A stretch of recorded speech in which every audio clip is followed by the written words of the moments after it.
우리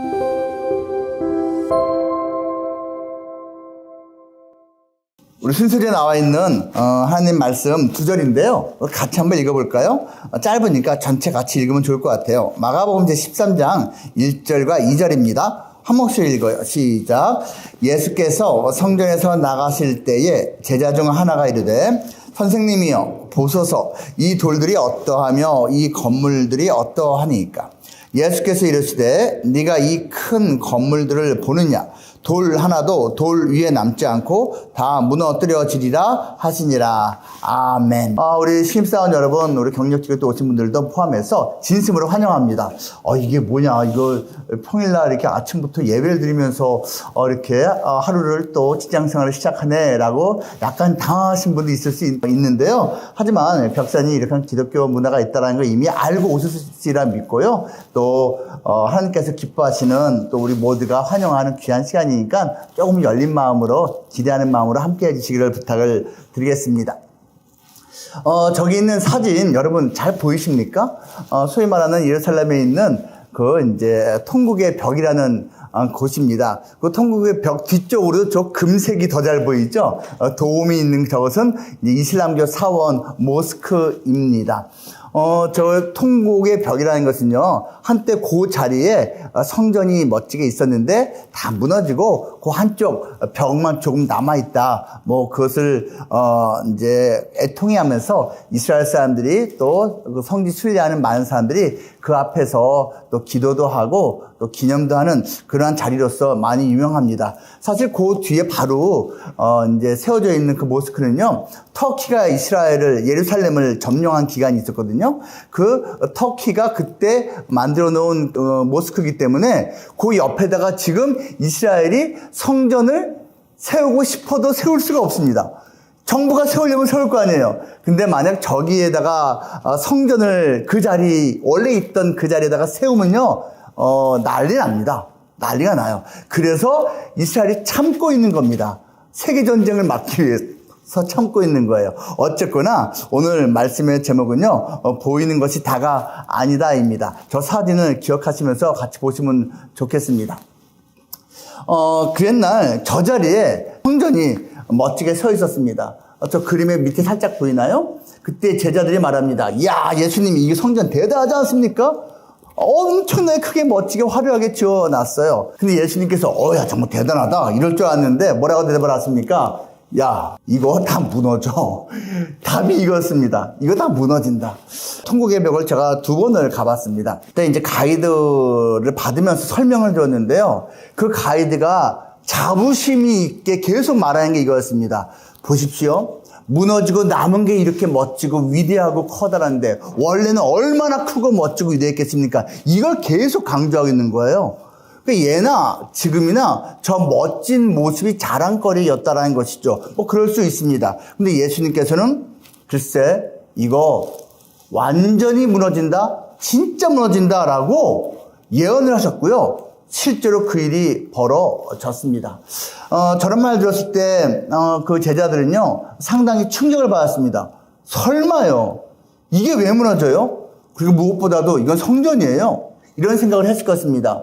이스라엘 사람들에게 있어서는 성전은요 하나님 임재의 상징이에요. 하나님께서 함께 하신다. 여기서 하나님을 만난다. 그런 뜻이에요. 그러면서 동시에 이 성전을 통해서 구원받는다. 이거 천국 간다는 뜻이에요. 또 축복받는다.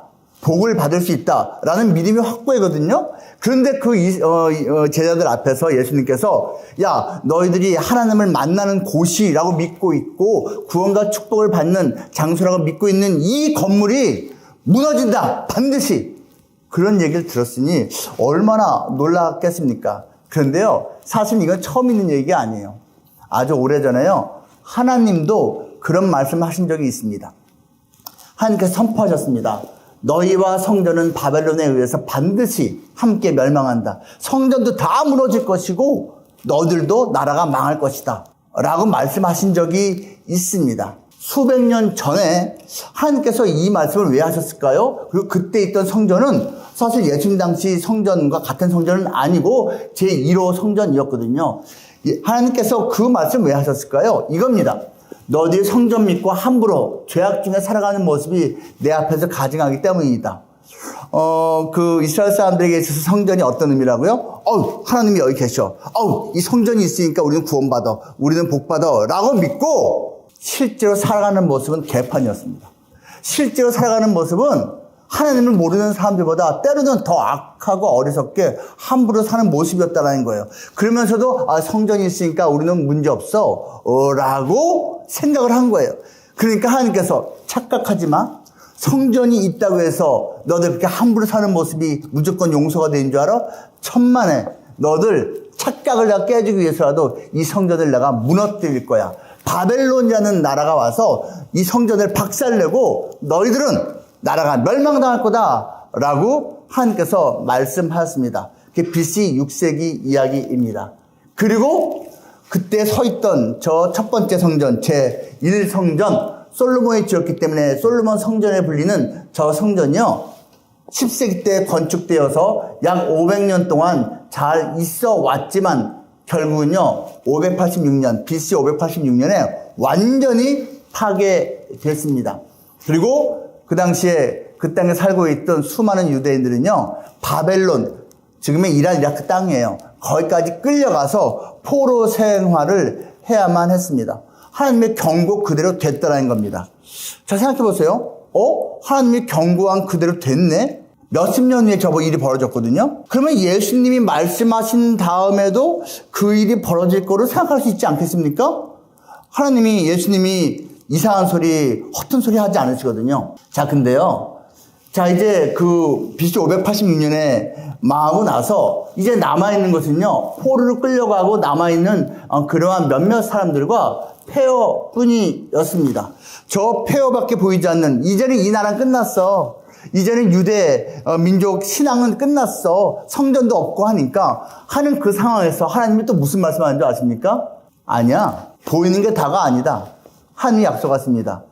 70년 후에 회복될 거야. 여러분 구체적으로 말씀하신 거예요. 나중에 회복될 거야가 아니고 70년 후에 너희들은 이 땅으로 다시 돌아올 거야. 여러분 생각해 보세요. 포로로 예를 들면은 우리가 뭐 일본으로 중국으로 죄다 끌려갔는데 너희들이 다시 돌아와서 70년 후에 다시 이 나라가 세워지고 민족이 세워지고 성전이 세워질 거야 라고 말씀하신다면 그게 믿어지겠습니까? 보이는 상황을 봐서는 이건 상상할 수가 없어요. 근데 하나님이 말씀하신 거예요. 몇몇 하나님의 사랑하는 그러한 사람들을 통해서 약속을 주셨습니다. 지금은 믿지 못하겠지? 근데 70년 후에 봐. 반드시 회복된다. 원상복구된다. 너들 70년 동안 회개 많이 해라. 반성 많이 해라. 고쳐라. 실제로 다시 돌아왔습니다. 바벨론이라는 엄청난 제국이요. 여러분 얼마 있다가 페르시아 제국에 의해서 멸망당했어요. 페르시아 이란 제국입니다. 페르시아 제국이 바벨론을 멸망시키고서 뭐 하는 줄 아세요? 자, 바벨론이 멸망시키고 이 죄다 끌고 왔던 포로들 너희들 니네 나라 다 돌아가라. 이렇게 해버린 거예요. 상상할 수 없는 일이 벌어졌어요. 돌아갔어요. 그런데요, 돌아가서 그들이 제일 먼저 하고 싶었던 게 뭘까요? 성전 짓고 싶었을 거 아니에요? 근데 돌아오자마자 성전 안 지었어요. 돌아와서 성전을 지으려고 하니까 해방하는 세력들이 되게 많았어요. 그러니까 이 사람들이 좌절해갖고선 에이 못 짓겠다. 성전은 나중 문제고 일단 먹고 살자. 옛 고향으로 돌아와서 먹고 사는데 바빠서 세월이 20년 이상 더 흘렀습니다. 그런데 아니야. 너들 성전을 짓는 게 좋아. 지어라 라고 하나님께서 또 건면하셔서 그들이 용기를 내서 으쌰 해갖고선 성전을 다시 정말로 지었는데요. 지었을 때가 BC 516년입니다. 여러분 아까 혹시 보셨나요? 저 성전이 망하면서 예루살렘이 이스라엘이 최종적으로 멸망한 그 해, 그게 BC 586년이에요. 그런데 돌아와서 성전이 다시 지어진 게 BC 516년입니다. 정확히 70년 만에 성전이 회복됐어요. 하나님께서 70년 만에 회복된다고 말한 건 성전을 말하는 겁니다. 성전이 회복됐어요. 돌아와서 성전이 회복됨으로써 이제 다시 시작할 수 있는 용기를 갖게 된 것입니다. 그런데요, 그 BC 516년에 세워진 두 번째 성전, 수르바벨 성전이 세월이 450년 흐른 다음에 BC 62년에 다시 회파됩니다. 로마에서. 왜 회파라는 표현을 쓰냐면 완전히 바다까지 멸망한 건 아니고 거의 파괴됐다는 뜻입니다. 수르바벨이라는 말은요, 저 성전을 지을 때 앞장서 수고했던 유대 혈통 수르바벨이라는 사람의 이름을 따서 지은 것입니다. 그래서요, 결국 헤롯이라는 사람이 유대인들의 마음을 얻기 위해서 그 두 번째 성전 거의 무너진 자리를 다시 복구했습니다. 그래서 재건하고 확장해서 증축을 했습니다. 그래서 성전이 세 가지가 있는데요. 솔로몬 성전, 그리고 스룹바벨 성전, 그리고 헤롯 성전이 있는데 제3호 성전은 3호라고 안 부릅니다. 그냥 제2 성전의 증부판이다, 확장판이다, 이렇게 말을 합니다. 어쨌거나 세 번째 성전이 엄청 컸어요. 솔로몬이 지은 것보다, 스룹바벨이 지은 것보다 훨씬 크게 만들었어요. 그 짓는 기간이요, 여러분 보세요. BC 20년. 예수님이 태어나기 훨씬 이전부터 예수님이 AD 30년쯤 돌아가셨는데 AD 64년까지 지었으니까 85년 동안 건축했습니다. 그러니까 예수님이 제자들과 함께 봤던 그 성전은요, 3분의 2쯤 완성된 그러한 성전이었어요. 3분의 2쯤 완성된 걸 보고, 와, 스케일 엄청 크네 하면서 놀랐던 겁니다. 여러분, 85년 동안 지을 정도면 스케일 무지 크지 않았겠습니까? 그런데 예수님 뭘 말씀했다고요? 지금 엄청 크지? 멋져 보이지? 이거 무너질 거야. 완전히 무너지고 말 거야. 그리고 정말로 무너졌습니다. 다 지은 지 7년 만에 다시 멸망했습니다. 로마에 의해서 다시 반란을 일으켰거든요. 이스라엘 사람들이. 식민 통치 당하고 있었으니까 반란을 진압하기 위해서 로마가 본때를 보여줬습니다. 완전히 예루살렘을 폐허로 만들었고 성전도 폐허로 만들었고 저 때부터 AD 70년부터 지금까지 2000년 됐죠. 성전은 다시 지어지지 못했습니다. 신기하지 않습니까? 하나님께서 다시 한번 약속할 만하지 않아요? 야, 다시 또 회복될 거야. 과거에도 무너졌다가 회복된 적 있잖아. 또 그렇게 될 거야 라고 하실 만한데 다시는 하나님 그런 말씀 안 하십니다. 예수님도 멸망만 얘기했지 다시 회복될 거라고 말씀하지 않습니다. 왜 하나님이 더 이상 성전 건축을 허락하지 않을까요? 크게 두 가지 이유입니다. 성전의 궁극적인 실체인 예수님이 이 땅에 오셨기 때문입니다. 여러분, 성전은요, 성전 자체가 목적이 아니에요. 예수님이라는 분이 오신다는 걸 보여주기 위해서 미리 예표를 보여준 것입니다. 성전이 뭐라고요? 하나님의 임재 상징이에요. 또 한 가지는 구원과 천국의 통로를 의미합니다. 근데 예수님이 저거거든요.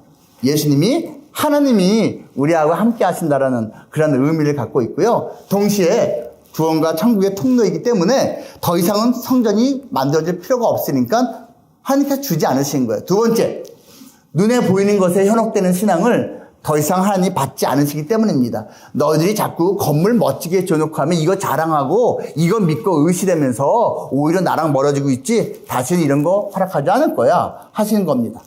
여러분, 우리가요 보통 각 교회가 요즘도 제1성전 제2성전 또 우리 무슨 성전 하면서 성전이라는 말을 쓰잖아요. 정확히 말하면 그건 잘못된 표현이에요. 그냥 예배당입니다. 예배를 드리는 건물, 장소라는 뜻이지 성전이라고 말하는 거는 높여서 그냥 부르는 거지 진짜 성전은 아닙니다. 우리가 크리스찬이 많이 알고 있지요. 그런데요, 오늘 제가 말씀드리고 싶은 건 이겁니다. 여러분, 성전이 겉으로 아무리 화려해도요, 그 속에 성전을 들락날락하는 사람들이 엉망으로 신앙이 없는 듯한 모습으로 악하게 사니까 하나님께서 다 없애버리신 건데요. 인간도 마찬가지예요. 사람도 겉으로 보이는 게 다가 아니라는 겁니다. 여러분, 사람 영혼 속에는요, 보이진 않지만 아름다움이 있어요. 그런데 아름다움만 있는 것이 아니라 어리석음도 같이 갖고 있습니다. 선이 있어요. 근데 악도 있습니다. 우리 겉으로 볼 땐 다 선남 선녀 멋있게 보이십니다. 아름답게 보이십니다. 그런데 속에는 사실 군데군데 악한 요소도 우리 모두에겐 있습니다. 물론 뒤집어도 생각해야 됩니다. 저 사람 못생겼어. 저 사람은 좀 아닌 것 같아. 해도요, 그 사람의 속에는 또 우리가 알지 못하는 어떤 존귀한 게 있습니다. 아름다운 게 있다고요. 두 가지가 다 있습니다. 모든 사람에게는 이 두 가지 요소가 다 있어요. 근데 문제는 뭐죠? 우리가 이 속에 아름다움과 함께 죄라는 것이 있다는 것을 때로는 인정하지 않는다는 것입니다. 아메리칸 갱스터라는 영화가 있습니다.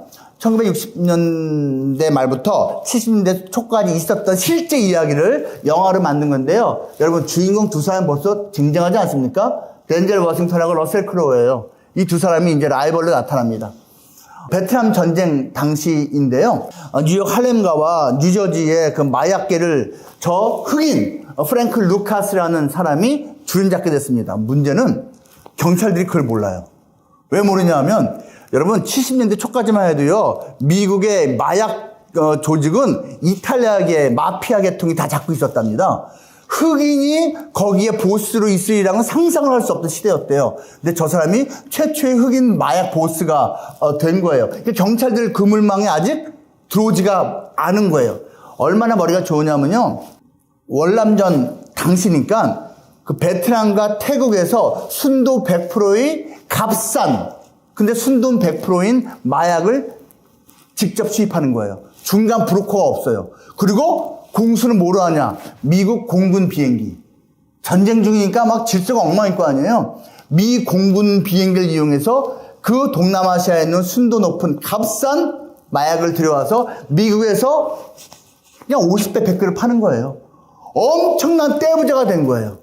엄청난 떼부자. 나중에 이제 일망타진을 시킨 사람이 러셀 크로우라는 경찰입니다. 저 사람이 그 일망타진했을 때요, 압수한 돈 액수만, 여러분, 지금부터 50년 전 얘기입니다. 2억 5천만 달러입니다. 여러분, 지금도 2억 5천만 달러면 어마어마합니다. 그런데 50년 전에 2억 5천만 달러를 압수했어요. 그러니 얼마나 저 사람이 큰 부자였겠습니까? 근데 저 두 사람을 갖다가 왜 제가 저렇게 대조시켜서 보인 줄 아십니까? 여러분 보십시오. 저 프랭크라고 하는 실제 인물 프랭크라고 하는 사람이 얼마나 성실한 사람이냐면요. 가족 엄청 챙깁니다. 자기 일가 친척 다 챙깁니다. 엄마 말하면 꿈뻑 죽어요. 엄마가 이놈 이렇게 말 안 들어. 그래서 익혀도 이러고 있어요. 하루 아침 시작을 아침 5시에 식사를 하면서 하루 일과를 짜고요. 진짜 성실합니다. 사람이요. 그뿐이 아닙니다. 매 주일마다 교회 가요. 엄마 손잡고. 예외를 드립니다. 빈민구제하는데 앞장섭니다. 아내를 정말 사랑하고요. 아내를 위해서는 대신 총을 맞아줍니다. 그런 사람이에요. 조카가 뉴욕 양키스에 입단할 수 있을 만큼 투수로서 정말 실력 있는 조카예요. 재능을 개발해주고요. 구단 관계자 만나주게 해주고 진로 상담해주고 엄청나게 후원도 해주고 참 자애로운 그러한 삼촌입니다. 그래서 그 일가 친척에서는 저 사람 갖다가 영웅이라고 불러요. 인간적으로 참 매력적이에요. 그런데 평소에 일과는 어떻게 지내냐? 아무렇지도 않게 사람 죽입니다. 막 죽입니다. 돈으로 경찰 매수 엄청나게 해댔습니다. 마약으로 수많은 사람 인생을 파멸시켰습니다. 이 두 가지를 다 갖고 있어요. 어떤 사람들한테 영웅이에요. 빈민가 사람들한테 영웅입니다. 근데 어떤 사람들한테 진짜 악한 존재예요. 이 두 가지 요소를 이 사람 속에 다 갖고 있어요. 그럼 이 사람만 그런 줄 아십니까? 아닙니다, 여러분. 요 앞에 나온 저 리치 로버츠라는 사람은요, 얼마나 저 사람이 청렴결백한 줄 아십니까? 경찰 활동을 하다가 우연찮게 100만 달러 바구니를 발견합니다. 이게 이제 나쁜 데 쓰려고 하다가 경찰한테 발각된 거죠. 동료가 그럽니다. 이거 먹자. 이거 먹자. 근데 이 사람은 눈도 깜짝 안 하고 100만 달러를 갖다가 경찰에 갖다 줍니다. 영웅이 될 줄 알았죠? 아니요. 동료 경찰들이 딸을 시킵니다. 너 잘났다. 그래, 너 잘났다. 100만 달러면은 3대가 놀고 먹을 텐데, 우리 중에 그 누구도 너 같은 일을 당하면은 먹지 않고는 못 베길 거다. 근데 너는 가져왔다 이거지. 너 잘났다. 딸을 시킵니다. 황당한 경찰 문화예요. 나중에 알고 보니까요. 당시에 뉴욕과 뉴저지에 있는 마약 전담반 경찰들의 3분의 1이 이미 돈으로 매수가 되었거든요. 나중에 사건 밝혀지고 전부 감옥에 갑니다. 그 돈으로 횡행하던 시대에 저 사람은 혼자 깨끗한 거예요. 되게 멋있죠. 그런데요, 다른 측면으로 사생활이 엄청 불란합니다. 장년마다 여자가 바뀌어. 잠자는 여자들이 바뀌고 당연히 가정 지킬 수 없어서 가정 파탄됩니다. 이 두 사람이요, 각각 선한 면도 있고요, 멋진 모습도 있는데 동시에 안 좋은 모습, 속상한 모습, 안타까운 모습, 악한 모습도 갖고 있다는 얘기예요. 여러분, 그게 인생이에요. 그게 사람이에요. 그래서요, 이제 C.S. 루이스라는 분이 쓴 캐스피안 왕자라는 소설에서요, 저게 이제 라니아 연대기 중에 한 시리즈입니다. 아슬란 주인공이에요. 근데 저 아슬란이 사자인데요. 사실은 기독교적이거든, 저 소설이요. 예수님을 상징하는 모습입니다. 저 아슬란이 이렇게 말합니다.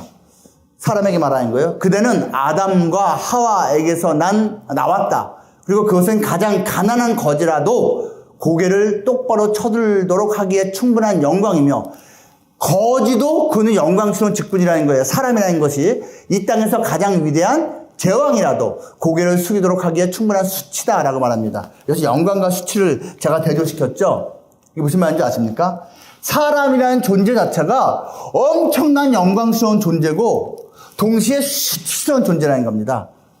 사람 안에 있는 그 어떤 무엇이 너무 다른 피조물에 비하면 존귀한 거고 동시에 너무 수치스러운 죄악스러운 요소도 같이 갖고 있다라고 그렇게 묘사를 한 겁니다. 아슬란이 저렇게 묘사를 인간에 대해서 말을 한 것입니다. 그리고 우리는 그걸 알고 있습니다. 지킬 박사와 하이드 씨. 여러분 저거 소설 내용 아시죠? 천재예요, 지킬 박사가. 자기가 약물을 만들었고 먹었는데 자기 안에 자기도 잘 모르고 있었던 악이 바깥으로 표출돼요.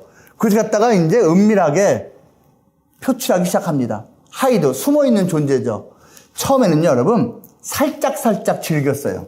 악한 세계에 가선 그 악한 자기의 그 모습, 사람들이 나를 보고 있는 선한 대로만 살지 않고 자기 내면에 있는 악을 은밀한 데서 즐기며 살았는데 이걸 조절할 수가 있었어요. 자기가 지킬 박사 돌아오고 싶으면 싹 돌아왔어요.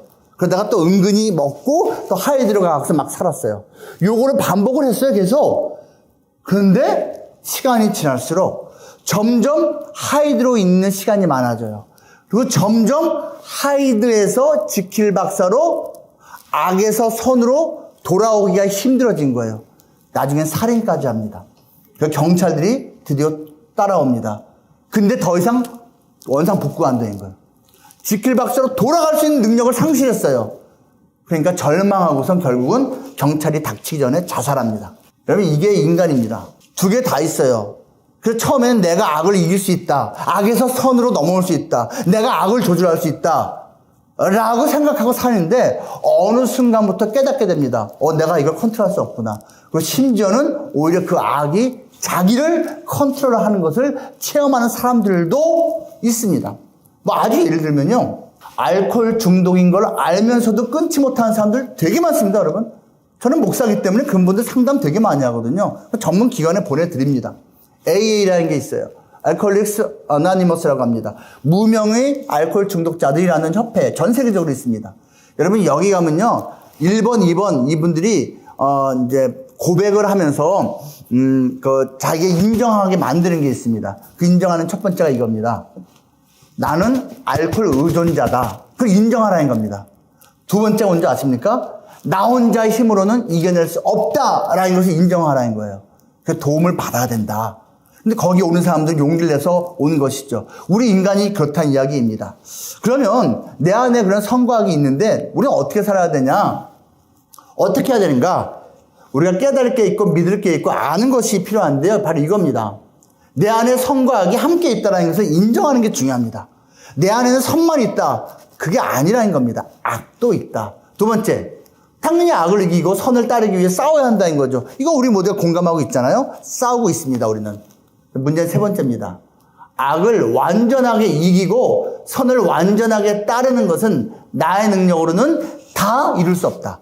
내가 해내는 것도 있지만 완전하게 이렇게 해낼 수 없다라는 것을 인정하라는 거죠. 그리고 선악의 싸움에서 승리하기 위해서는 반드시 도움이 필요하다는 겁니다. 나 혼자만의 힘으로는 안 된다. 도움을 받을 때 이겨낼 수 있다는 것을 인정하라는 것이고요. 내 영혼의 DNA가 악과 불의가 없는 선과 의로만 가득 찬 DNA로 변화되기 위해서는 완전한 DNA가 이식돼야 한다는 것을 알아야 한다는 겁니다. 여러분, 제가 아는 어떤 사람도요, 이제 백혈병을 걸렸는데 다 이겨냈어요. 지금 완전히 그냥 멋지게 살고 있는데 그 과정을 제가 지켜봤어요. 가까이서 친하니까. 근데 그분이 가졌던 그것은 좀 약간 이제 독특한 병명은 제가 정확히 기억이 안 나는데 한마디로 말해서 골수 이식을 받아야 되는 거였어요. 그래서 골수 이식을 감사하게도 잘 받았습니다. 그리고 잘 정착이 됐어요. 그런데 여러분 신기한 일이 발생했습니다. 여러분 혈액형이 바뀌었습니다. 조혈 모세포를 이식받았는데요. 여러분, 조혈 모세포라는 게 뭔지 아시죠? 조혈, 피를 만드는 모세포, 엄마 세포라는 뜻이에요. 그를 이식받으니까 혈액형 자체가 완전히 바뀌어버린 거예요. 새로운 피가 들어오는 거죠. 그러면서 그 병이 완전히 극복되게 되었습니다. 자기 혼자만의 체내의 능력으로 이겨내기는 힘들었어요. 근데 외부의 도움을 받아서 이식을 받아서 새롭게 DNA가 형성되니까 이겨낼 수 있었다라는 겁니다. 그것이 뭐 잘못됐습니까? 이겨내기만 하면 되지. 승리하기만 하면 되지. 치료되기만 하면 되죠. 근데 우리 영혼도 그런 측면이 있다는 거예요. 내 영혼 스스로는 이겨내기 힘든 부분이 있어요. 그거를 외부의 그 무언가로부터 완벽한 깨끗한 DNA를 받아야 되는데 그게 바로 예수님이라는 겁니다. 예수님의 영적인 DNA를 우리가 받으면 이겨낼 수 있다는 거예요. 이거 기분 나쁠 필요가 없어요. 이거는 하나님이 주신 은혜고 기회입니다. 그리고 그 예수님의 DNA를 이식받으면 속사람이 변화돼요. 이걸 기독교에서는 중생, 거듭남이라고 합니다. 삶이 거룩해져요. 그리고 예수님이 나를 도와주십니다. 내 안에 들어오신 예수님이 나를 도와준다라는 것입니다. 여러분, 정말 우리 안에 있는 그 아름다운 선, 그 귀한 것이 계속 더 커지기를 축복합니다. 하지만 동시에 우리 안에 있는 그 악한 것을 이겨낼 수 있길 바랍니다. 근데 이겨내는 건 나 혼자 힘으로는 어렵다. 예수님이 도와주시면 된다라는 것을 말씀드립니다. 하나님께서 여러분 정말 사랑하십니다. 그리고 벽산을 사랑하십니다. 이것을 기억하시고 하루하루 승리하시기를 축복합니다. 기도하겠습니다. 하나님 아버지 감사드립니다. 우리 벽산의 귀한 직원들 또 오늘 잠시 마음을 모아 하나님께 예배드리게 하심을 감사드립니다. 하나님, 겉을 보이는 게 다가 아닌 것을 압니다.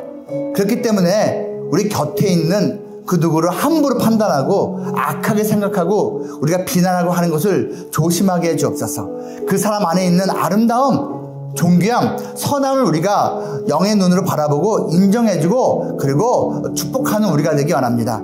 하지만 동시에 그에게도 나에게도 악한 것이 있다는 것을 기억하고 이 악함을 인정하고 싸우는 우리가 되기를 원합니다. 혼자만의 힘으로 어려우니 예수님이 도와주십시오. 예수님께서 우리 삶에 들어오셔서 우리를 새롭게 하시고 그 악을 이겨낼 수 있도록 역사해 주시기를 바랍니다. 벽산 하나님께서 다스려 주시고요. 참으로 귀한 일을 이루어 주시고요. 이 땅을 아름답게 멋지게 만드는 데 쓰임받는 멋진 회사 되게 주시옵소서. 이 예배에 참여하는 모든 이들, 이 설교를 듣는 모든 이들에게 하나님의 놀라운 은총을 허락해 주옵소서. 예수님 이름으로 기도합니다.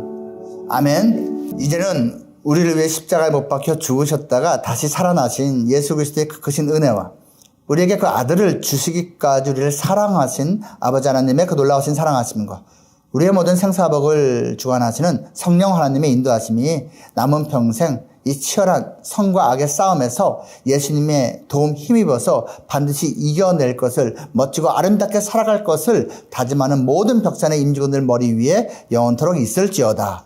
아멘.